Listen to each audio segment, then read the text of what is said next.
How do you feel about that? I'm not going to make any comment on the video. The video is there for people to see and make their own judgments.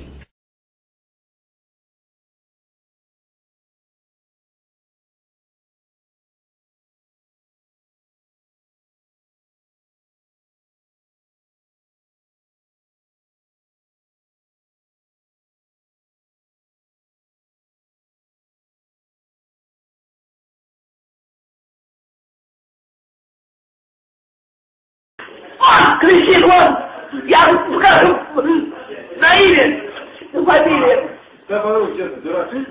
Не имеет права кричать. Да кто кричит на вас? Сейчас смотри, кто выйдет, твой друг. Чему? Да.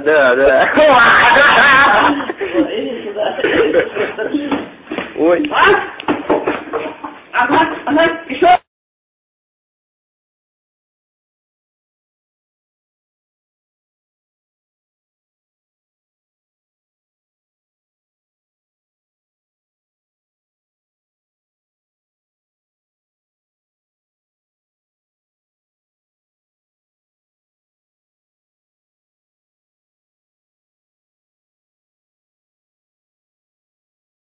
After Angie Garbarino had a wreck, Shreveport police took her in on suspicion of DWI. As this video shows, she was very argumentative. You're not going to let me call anybody. You're not going to let me call anybody. No, I need to call somebody. We have some rules we need to follow. We need some rules, and I have rules too. Officer Wiley Willis was required to read her rights, but Garbarino was insistent on making a phone call. You've got to let me call somebody. No, I'm calling you. You can't not let me call anybody. You can't. Put your hand behind the back. Are you serious? Oh my God, you know. The rules you have to follow, man. At this point, the officer did not take her to jail, and things got worse. I have a right to call somebody right now, and I know that. Is this on the record? Yes, ma'am. It's good. Stop pulling away from me. No, I'm pulling away from you. Don't you touch me again. Don't you touch me up here. Garbarino later got up to leave. Get away from me! Get away from me! Get away from me! Ow! God, I'm going to call up. Seconds later, You understand, ma'am? Yeah, I understand. the officer stops the tape. It's not known what happened while the tape was off, but when it comes back on, Garbarino is lying on the floor in a pool of blood. Lie down. Lie down. Don't move. Another officer comes in to look at Garbarino, then walks out. Garbarino's lawyer says she suffered a broken nose, a severe cut on the forehead, 2 broken teeth, and bruises on her arms and shoulder. Attorney Ron Machota says Garbarino was not driving drunk that night. As to what happened at the police station, he says, quote, the whole situation could have been avoided if the officer had followed procedure. Another officer comes in to look at Garbarino, then walks out. Police are investigating another accusation of brutality. A 21-year-old woman charges that an off-duty officer broke her nose and the bones around her eye after a feud at a party. She's had plastic surgery to repair her eyes and nose since these pictures were taken on August 4th at Holy Cross Hospital. The trouble started at a party with heavy drinking on the southwest side. Why did you decide to talk with me? I don't want this to happen to somebody else. Greg Steffi and his wife Hope are suing the Stark County Sheriff, accusing deputies of using excessive and outrageous force, an allegation the sheriff denies. But Steffi says this video, shot by deputies and obtained by Channel 3 News, speaks for itself.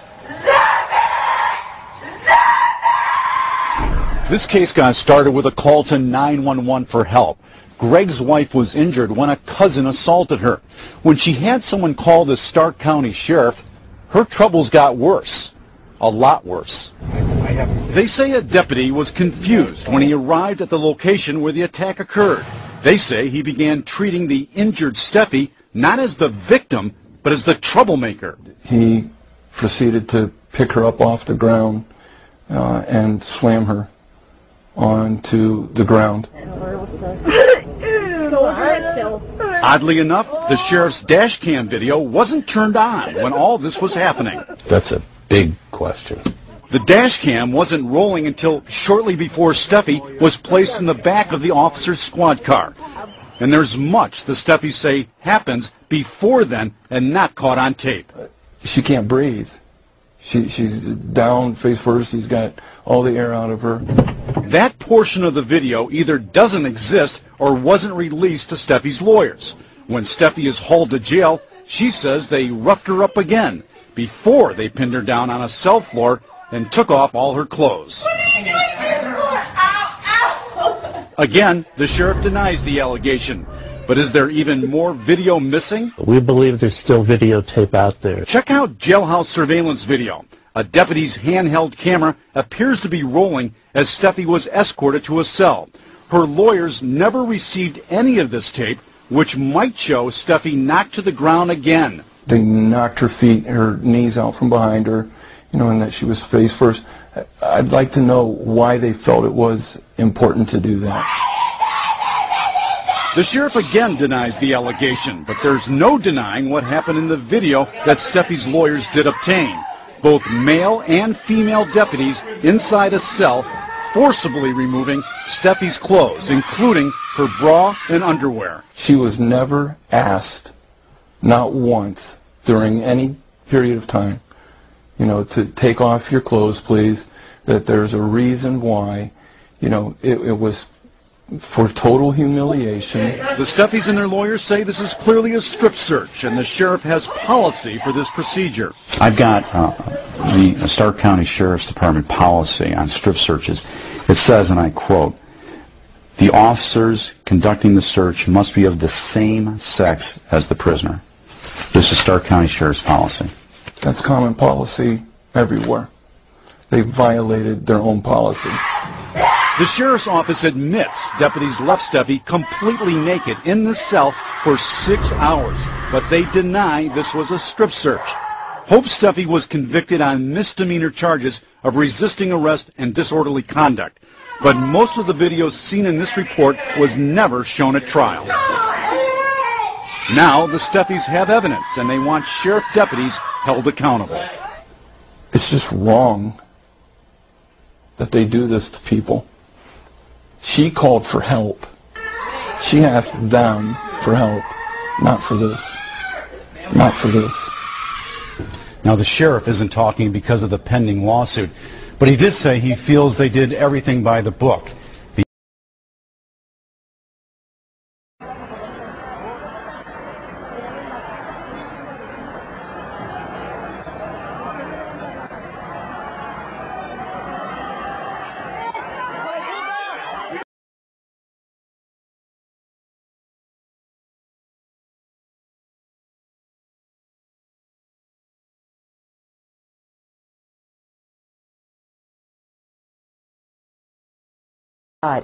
Sunken says the off-duty officer blamed her for a punch thrown by somebody else. She called 911 and he had her arrested for battery. She says the arresting officers told their buddy to, quote, take a free shot at her when she was handcuffed in the squad car. He hit me so hard I slid across the back seat of the car to the passenger side. I passed out in the back of the squad car. My face was throbbing, my nose was bleeding.